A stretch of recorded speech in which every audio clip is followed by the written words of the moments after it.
Corona के खिलाफ जंग में सबसे मजबूत हथियार है वैक्सीन, लेकिन वैक्सीन की कीमत हर जगह एक समान नहीं है। भारत बायोटेक ने अपनी वैक्सीन के दाम घोषित कर दिए हैं। क्या है इसकी पूरी कीमत, देखिए इस रिपोर्ट में। दुनिया की सबसे सफल वैक्सीन में से एक मानी जा रही भारत बायोटेक की कोवैक्सीन के लिए 1200 रुपए से ज्यादा देने पड़ सकते हैं, लेकिन ये इस पर निर्भर करता है कि आप वैक्सीन कहां और किससे ले रहे हैं। कोवैक्सीन केंद्र सरकार को 150 रुपए में मिल रही है, राज्य सरकारों को ये 600 रुपए में मिलेगी और निजी अस्पतालों को 1200 रुपए में दी जाएगी। इससे पहले सीरम इंस्टीट्यूट ने बुधवार को अपनी वैक्सीन कोविशील्ड की कीमतों का ऐलान किया था। कोविशील्ड केंद्र सरकार को 150 रुपए में मिल रही है, लेकिन राज्य सरकारों के लिए 400 रुपए प्रति डोज और निजी अस्पतालों के लिए 600 रुपए प्रति डोज कीमत होगी। कोविशील्ड की अलग अलग कीमतें सामने आने के बाद सीरम इंस्टीट्यूट की आलोचना हो रही थी। राज्यों से ज्यादा पैसे लेने पर सवाल उठाए गए, जिस पर सीरम इंस्टीट्यूट ने सफाई दी है। कंपनी के मुताबिक 150 रुपए प्रति डोज का मौजूदा करार खत्म होने के बाद केंद्र सरकार को भी 400 रुपए प्रति डोज के हिसाब से वैक्सीन दी जाएगी। कुल उत्पादन का 50% केंद्र को और 50% राज्य सरकारों और निजी अस्पतालों के लिए होगा। अपनी सफाई में सीरम इंस्टीट्यूट ने यह भी कहा कि कोरोना की दूसरी दवाइयों के मुकाबले वैक्सीन की कीमत कम है। वैक्सीन की कीमतों पर छिड़ी बहस के बीच एक अच्छी खबर यह है कि शनिवार रात 8 बजे तक देश में 14 करोड़ 8 लाख से ज्यादा लोगों को कोरोना वैक्सीन की डोज दी जा चुकी है। तो Shikha, one nation one vaccination rate अब नहीं लगता कि ये मुमकिन है। चलिए अगली खबर का रुख कर लेते हैं। देश की ऑक्सीजन की जरूरतों को पूरा करने के लिए वायुसेना का मिशन अब भी जारी है। मिशन ऑक्सीजन में निजी एयरलाइंस की भी मदद ली जा रही है। देश से लेकर विदेश तक वायुसेना के एयरक्राफ्ट्स ऑक्सीजन सप्लाई के लिए उड़ान भर रहे हैं। शनिवार को भारतीय वायुसेना का एक C-17 ग्लोबमास्टर विमान सिंगापुर से 4 ऑक्सीजन कंटेनर लेकर पश्चिम बंगाल के पानागढ़ एयरबेस पर पहुंचा। वहां से इन खाली कंटेनरों में ऑक्सीजन भरकर देश के अलग अलग हिस्सों में भेजा जाएगा। शनिवार को ही भारतीय वायुसेना के एक और C-17 विमान ने पुणे से 2 ऑक्सीजन कंटेनरों को जामनगर पहुंचाया। इससे पहले C-17 विमान के जरिए 2 खाली कंटेनर जोधपुर से जामनगर पहुंचाए गए थे। मिशन ऑक्सीजन को पूरा करने के लिए निजी एयरलाइंस की भी मदद ली जा रही है। स्पाइस जेट ने 800 ऑक्सीजन कंटेनर्स हांगकांग से लेकर कोलकाता पहुंचाए हैं। इन ऑक्सीजन कंटेनर्स को देश के अलग अलग हिस्सों में भेजा जाएगा। विमान से ऑक्सीजन के खाली कंटेनरों को वहां पहुंचाया जा रहा है जहां उसे रिफिल किया जा सके। वहां से उसे ट्रकों या ट्रेनों के जरिए दूसरे शहरों में भेजा जा रहा है। भरे हुए ऑक्सीजन कंटेनरों को एयरलिफ्ट नहीं किया जा सकता, क्योंकि उससे हादसा होने का खतरा होता है। और वो एक कहावत है ना शगुन, दोस्त ही दोस्त के काम आता है। कोरोना संकट के दौरान ऑक्सीजन की कमी से जूझ रहे भारत की मदद के लिए कई देशों ने हाथ आगे बढ़ाया है। इसके अलावा दवाओं और जरूरी उपकरणों की सप्लाई का भी भरोसा दिया गया है। कोरोना मरीजों की बढ़ती तादाद के बीच देश में ऑक्सीजन के लिए हाहाकार मचा है। बड़े बड़े अस्पताल भी ऑक्सीजन की कमी से जूझ रहे हैं। अब इस किल्लत को दूर करने के लिए कई देशों ने मदद का हाथ आगे बढ़ाया है। सूत्रों के मुताबिक रूस ने भारत को ऑक्सीजन कंटेनर और ऑक्सीजन कॉन्सेंट्रेटर देने का प्रस्ताव दिया है। इसके अलावा रूस ने कुछ जरूरी दवाएं भी मुहैया कराने का भरोसा दिया है।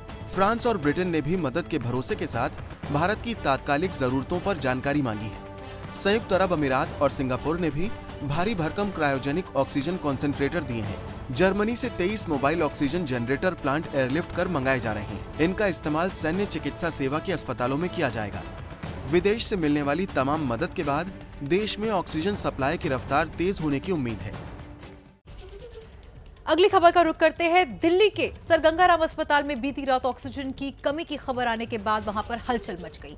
हालांकि कुछ देर बाद ही ऑक्सीजन सप्लाई वहां पर बहाल हो गई, लेकिन सवाल यही है कि आखिर कब ऑक्सीजन की किल्लत का संकट खत्म होगा। ऑक्सीजन की कमी से जूझ रहे अस्पतालों में सिर्फ मरीज ही नहीं, बल्कि उनके परिजनों की सांसें भी अटकी हुई हैं। डर है कि न जाने कब अस्पताल प्रशासन हाथ खड़े कर दे और मरीजों की सांसों की डोर टूट जाए। डर और खौफ की ऐसी ही एक तस्वीर दिल्ली के गंगाराम अस्पताल में नजर आई। ये शनिवार रात करीब 10:30 बजे की तस्वीरें हैं। अस्पताल के बाहर अफरा तफरी का माहौल है। परिजन परेशान हैं, कुछ अपनों को फोन मिलाकर मदद मांग रहे हैं, तो कुछ खुद भारी भरकम सिलेंडर लेकर अस्पताल आ रहे हैं। वजह है अस्पताल में 1 घंटे से भी कम की ही ऑक्सीजन बची है। सफेद रंग के बड़े से टैंकर के साथ ये ट्रक बिना रुके सीधे अस्पताल के ऑक्सीजन स्टोर की ओर बढ़ जाता है। इस बार की जरूरत तो पूरी हो गई, लेकिन ऑक्सीजन की किल्लत हर घंटे 2 घंटे बाद हो ही जा रही है। गंगाराम अस्पताल के चेयरमैन डॉक्टर DS राणा ने ABP न्यूज से बातचीत में बताया था कि अधिकारियों को फोन करने में भी उनका वक्त बीत जा रहा है। सारा टाइम तो सारा दिन रात इसी में गुजराता है। सरकारी अधिकारियों से टेलीफोन करते रहो कि ऑक्सीजन, तो वो भी बेचारे करते रहते हैं कि चलो थोड़ी देर के देते हैं, सर आ जाएगी, थोड़ी सी दे जाते हैं। जो प्रेशर कम हो जाएगा तो ऑब्वियसली यदि प्रेशर इतना कम हो जाएगा कि ऑक्सीजन रहेगी नहीं तो वेंटिलेटर वाले पेशेंट तो खत्म ही हो जाएंगे।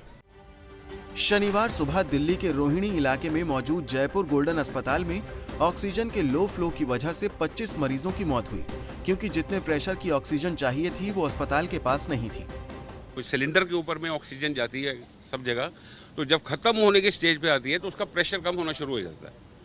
तो जो लोग हाई क्रिटिकल केयर में होते हैं, जिनका ऑक्सीजन का लोड ज़्यादा होता है, वो उसके ज़्यादा प्रोन हो जाते, ज़्यादा उसका पोटेंशियल होता है कि उनको ज़रूरत ज़्यादा है तो उनको नुकसान ज़्यादा हो सकता है। ये हाल दिल्ली के सभी अस्पतालों का है। यहाँ के अस्पतालों में ऑक्सीजन की कमी लगातार महसूस की जा रही है। देखिए, पूरे देश में ऑक्सीजन की किल्लत हो रही है। दिल्ली में ऑक्सीजन की किल्लत दूर करने के लिए सीएम केजरीवाल ने चिट्ठी लिखकर दूसरे राज्यों से मदद मांगी है। इस पर डॉक्टर हर्षवर्धन ने कहा कि दिल्ली को उसके कोटे से ज्यादा ऑक्सीजन की सप्लाई की गई है। जनता एक एक सांस के लिए तड़प रही है। मरीज अस्पताल में छटपटा रहे हैं तो बाहर उनके परिजनों का ऑक्सीजन का इंतजाम करने में दम फूला जा रहा है। इस बीच बड़ा सवाल ये है कि आखिर इस स्थिति के लिए कौन जिम्मेदार है। इतने दिन बीत जाने के बावजूद दिल्ली में ऑक्सीजन की सप्लाई पूरी तरह बहाल क्यों नहीं हो पा रही? सुनिए दिल्ली के सीएम और केंद्रीय स्वास्थ्य मंत्री को। अगर दिल्ली में ऑक्सीजन की फैक्ट्री नहीं है तो क्या दिल्ली के 2 करोड़ लोगों को ऑक्सीजन नहीं मिलेगी? जिस राज्य में ऑक्सीजन की फैक्ट्री है, क्या वो दिल्ली की ऑक्सीजन रोक सकते हैं? ऐसे में हम क्या करें? दिल्ली के मुख्यमंत्री ने कहा कि हमारा जो दिल्ली का कोटा है उसको दिल्ली में लाने के लिए हमें ट्रांसपोर्टेशन की दिक्कत हो रही है। तो भारत सरकार ने कानून के अंदर भी नोटिफिकेशंस किए कि कहीं कोई रुकावट करता है तो उसके खिलाफ सख्त से सख्त एक्सट्रीम कार्रवाई होगी। बीजेपी ये भी सवाल उठा रही है कि दिल्ली सरकार ने केंद्र से मदद मिलने के बावजूद दिल्ली में ऑक्सीजन प्लांट क्यों नहीं लगाए। जब मोदी सरकार ने दिल्ली सरकार को 8 नए ऑक्सीजन प्लांट लगाने की लिए उनको फंड मुहैया कराया, लेकिन दिल्ली सरकार ने उसमें कोई काम नहीं किया। अब जब दिल्ली सरकार ने इतनी बड़ी लापरवाही की है और उसके कारण से आज दिल्ली में हजारों लोगों की जानें, सांसें रुक रही हैं। जाहिर है मौजूद संकट के बीच नेताओं को सियासी ऑक्सीजन भरपूर मिल रहा है, इसलिए जब आम जनता सांसों के संकट से गुजर रही है तब नेता एक दूसरे पर आरोप लगाने में जुटे हैं। दिल्ली में ऑक्सीजन की किल्लत, ये किल्लत सप्लाई में कमी की वजह से है या कोई और वजह है? इसको समझने के लिए आपको हमारी ये रिपोर्ट देखनी चाहिए।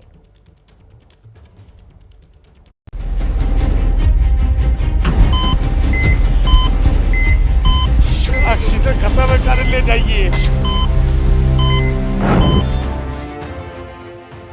दिल्ली में ऑक्सीजन की किल्लत की तमाम तस्वीरों के बीच सामने आई ये चिट्ठी कुछ और ही कहानी बयां कर रही है। ये चिट्ठी दिल्ली में ऑक्सीजन सप्लाई करने वाले एक सप्लायर की तरफ से दिल्ली सरकार को लिखी गई है। दिल्ली के ऑक्सीजन सप्लायरों का कहना है कि दिल्ली सरकार की तरफ से ये नहीं बताया गया है कि किस अस्पताल में डिलीवरी करनी है। दिल्ली में 12 एजेंसियों को ऑक्सीजन सप्लाई का आवंटन किया गया है। सप्लायरों का कहना है कि दिल्ली में बाहर से ऑक्सीजन की डिलीवरी की समस्या नहीं है, बल्कि दिल्ली सरकार के आंतरिक लॉजिस्टिक्स यानी डिलीवरी के इंतजाम की है। दिल्ली में ऑक्सीजन की किल्लत के मुद्दे पर हाईकोर्ट ने भी केजरीवाल सरकार पर सवाल किए। दिल्ली सरकार के अधिकारियों के रुख से नाराजगी जताते हुए कोर्ट ने पूछा कि इतने दिनों में दिल्ली सरकार ने अपने ऑक्सीजन प्लांट क्यों नहीं लगाए। जब केंद्र सरकार ऑक्सीजन मुहैया कराने को तैयार है तो दिल्ली सरकार आसपास के राज्यों से ऑक्सीजन क्यों मांग रही है? दिल्ली के अधिकारी दूसरे राज्यों से ऑक्सीजन लाने के लिए क्या कोशिश कर रहे हैं? इस पर दिल्ली सरकार की तरफ से बताया गया कि दूसरे राज्यों से ऑक्सीजन लाने के लिए जो टैंकर चाहिए होते हैं वो मौजूद नहीं है। इसके लिए केंद्र सरकार को उनकी मदद करनी होगी। ABP न्यूज आपको रखे आगे।